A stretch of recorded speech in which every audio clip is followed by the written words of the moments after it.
Welcome to How to Live Slow, the podcast where we discuss slow living for the modern woman and help you design an intentionally slower family life. I'm Rochelle Glendon, your personal slow living coach and host of this podcast. I know all about busy, but I love living slow. Enjoy the show. Well, hello and welcome to episode 54 of How to Live Slow. I hope you're really well, as always. Today we're talking about self-silencing. So women are socially conditioned to self-silence, which we're going to explore a little bit more. And self-silencing is denying our needs for the benefits of others. So when we become mothers, this can be quite problematic. And my guest today is Allison Hillery, who has learned this all too well. Allison has supported children and families with evidence-based programs, in particular around emotional regulation, and she's seen firsthand the effects on families when mums self-silence, and in her own motherhood experience, the issues of self-silencing manifested as postnatal depression. So she joins me today to share some tools on recognizing, honoring, and moving through our self-silencing habits. So I can't wait to introduce her to you. Now, obviously, this is the point in the show where I just need to let you know some little exciting thing, and it is a really exciting thing today. So on the 29th of April, which is next week, I'm hosting an autumn retreat. Tickets are $39. It's all online. It'll be at 7:30 p.m. Goes for about 2 or 2.5 hours, and it is going to be so much fun. So autumn being the season of completion, and if you're interested in living a little bit more cyclically, a little bit more seasonally, which is how we're designed to live, then this will be a really great way to look at the end of a cycle, because winter is actually the start of a new cycle. So we'll be doing a completion sort of journaling session where we look at the year that's been and how things went through spring, summer, and now autumn, and setting new intentions. And we go deep on what our values are and what our priorities are, because this is kind of a really important thing to know so that you can look toward the start of a new cycle. So if that's something that you're interested in, it's really, really fun, really deep self-care work that we're going to be doing, and I would love for you to join us. The tickets, as I said, are $39, and you can grab them on my website. It's howtoliveslow.com/retreat. I would love for you to join us. So anyway, let's get in with the main part of the show. All right. Hi, Allison. Thanks so much for joining me today. It's really lovely to chat. Hi, Rochelle. Thanks for having me. That's great. So tell us a little bit about you and your story. So I'm a mum to two daughters, 4 and 6, sorry. And yeah, I also work in family support at the moment, and also have a little passion project where I explore energy healing and holistic coaching, offering grounded spirituality for modern mystic mums. Yeah, so I guess my journey into all of this came, like most, with motherhood, and particularly after my second daughter was born. I had a toddler, she was 20 months old, and then a baby who never slept. So I was very much in the thick of sleep deprivation, also quite isolated. I had lots of friends that had gone back to work, and my husband was working very long hours. Yeah, so I was diagnosed with postnatal depression during that time, and I guess it was the first time in my life that I had to sort of look at what was happening on the inside, because up until that point I'd always been this calm and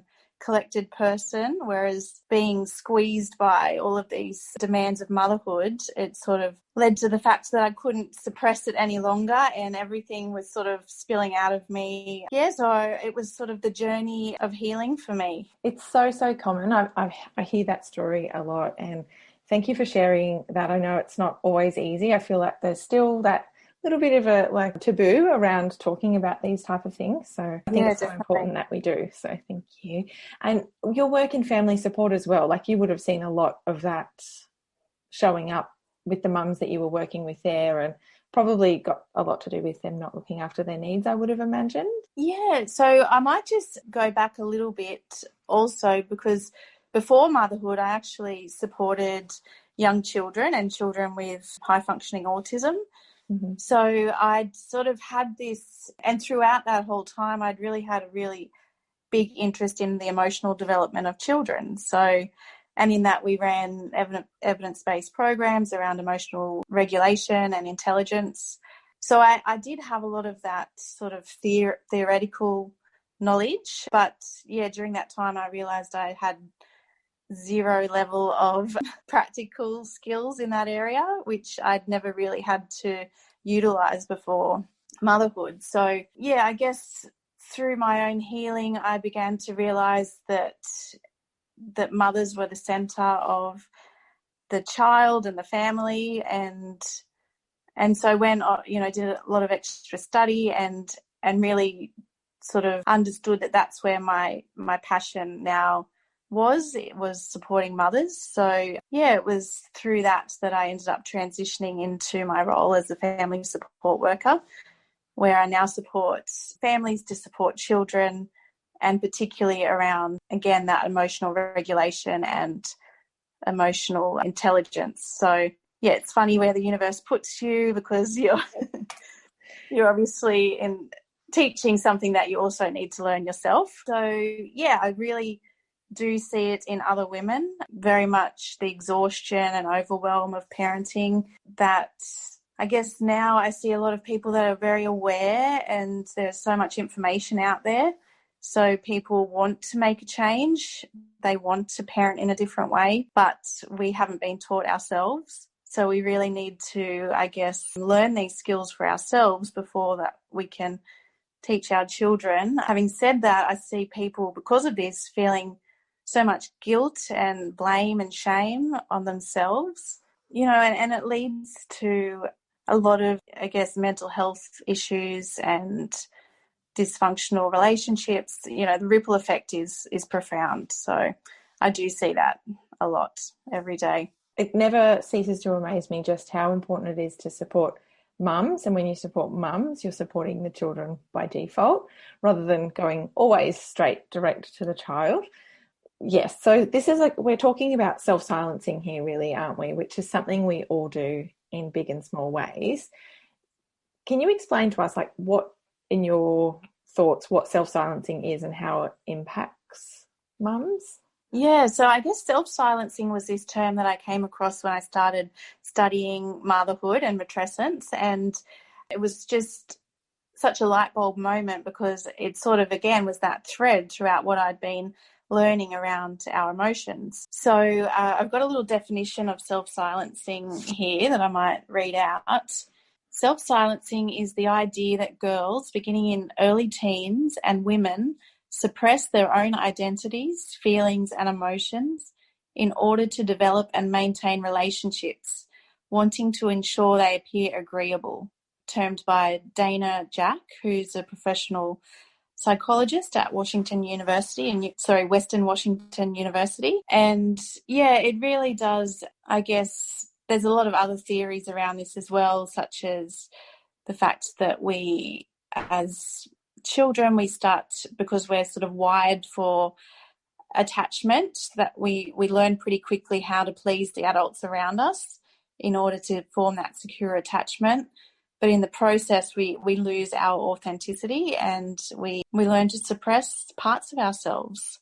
So yeah, I guess that's what self-silencing is, and it's very much across all people, but particularly in women and girls. Yeah, absolutely. I can definitely recognise a lot of that in myself throughout my childhood. And I would say, I don't know about you, I would say that it wasn't so much of a problem. I felt like maybe it holds you back a little bit in your career, but it's not until you become a mother and the increased needs and demands on your time and the extra sacrificing that is required, it starts to rear its ugly head in a few ways and potentially start to cause some problems, right? Yeah, exactly. And it's right at the time where, you have this ideal vision of a mother, and, I just wanted to be this calm and happy and playful mum. And it was at the time where I just, was probably at my worst, So, yeah, it's hard. Yeah, exactly. So I think full disclosure, Alison and I have both done the same training, matrescence training, through Mama Rising and the lovely Amy Taylor Kabaz.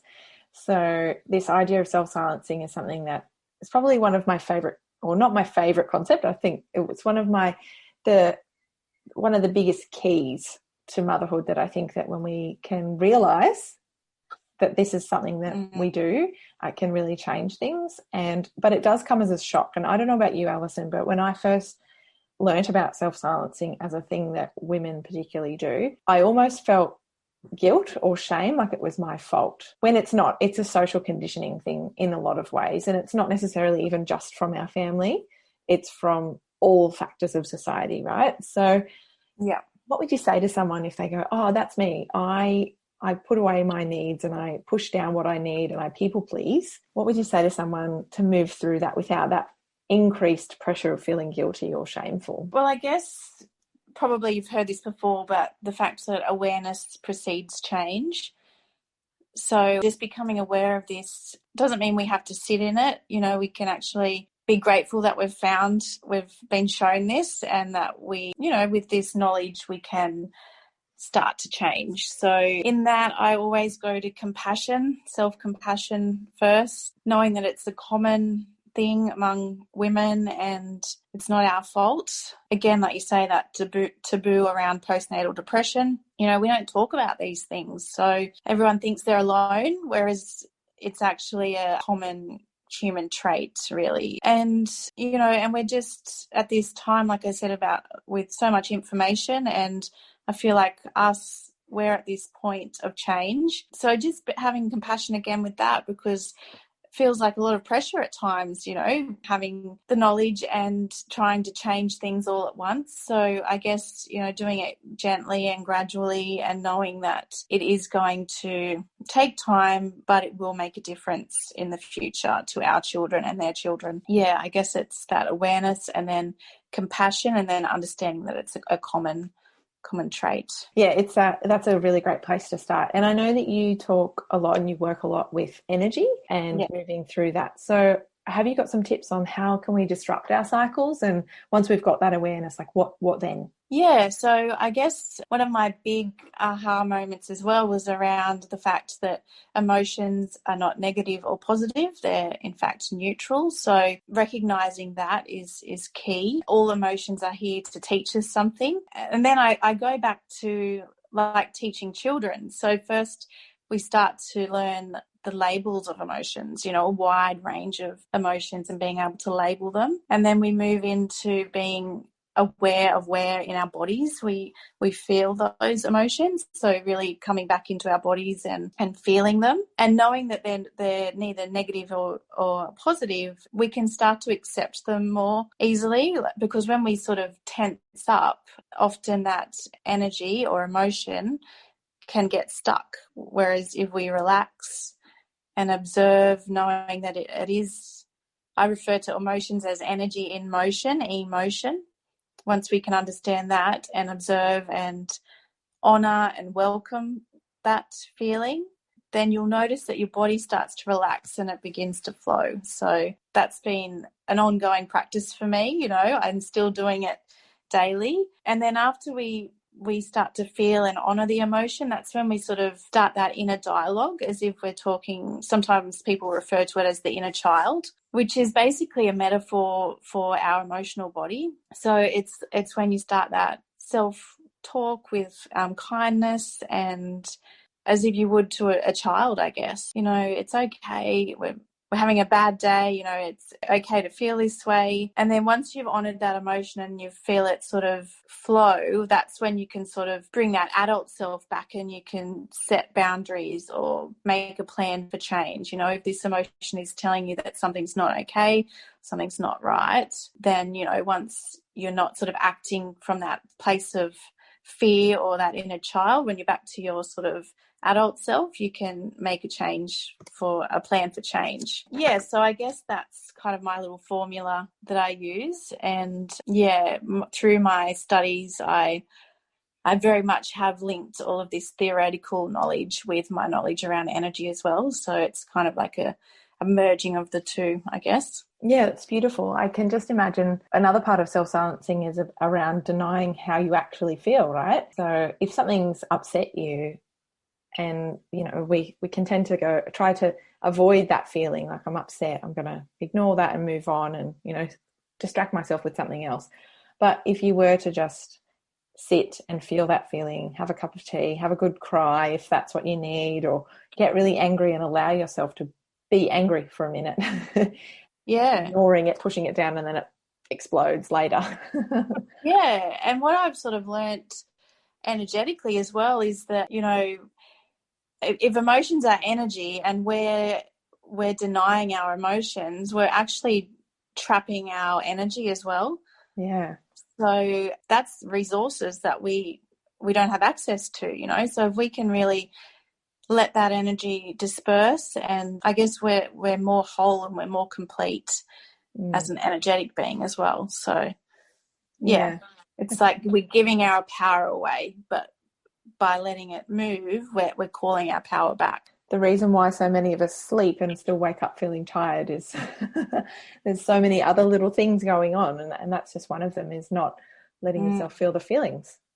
Yeah, definitely. So yeah, I feel like there's just so many layers to it, and the ripple effect of being able to do this is really profound. Yeah, amazing. So have you got any final words of wisdom for us? I will get a little woo-woo. So I do view ourselves as a 5-dimensional being, so not just the 3-dimensional. And what I've found with like using this very research and evidence-based practice of emotional regulation is the fact that we clear our energetic body. So our energetic body is like our emotional body as well. So once that's clear and clean, then we do open ourselves up to allow this sort of higher consciousness, I guess, or like higher self or your soul to come in. And I sort of view that as basically an expanded version of our human selves. So my vision is for mothers to be able to do this, to expand themselves into more wholeness, and then, you know, imagine parenting from that space and raising children, and then those children go out into the world. And yeah, I just see the ripple effect as being so profound, and that everyone's worthy and capable of it.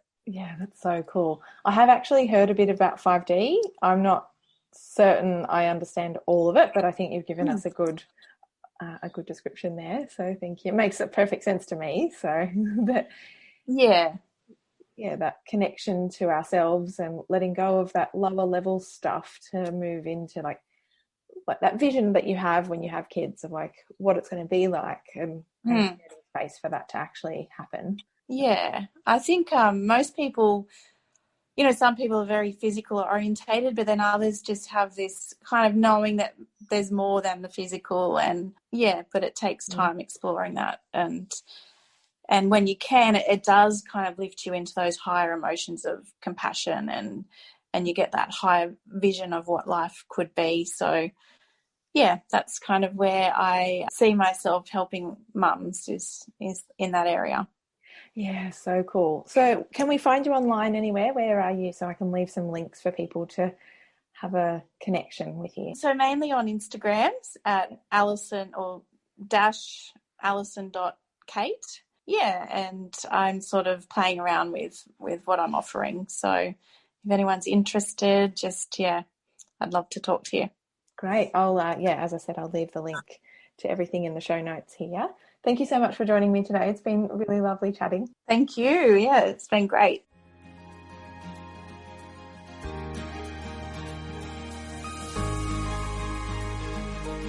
That's it for another episode. Thank you so much for joining me today. If you'd like to connect further, the show notes from today's episode, including all the social links and free resources, are over on my website, howtoliveslow.com/podcast.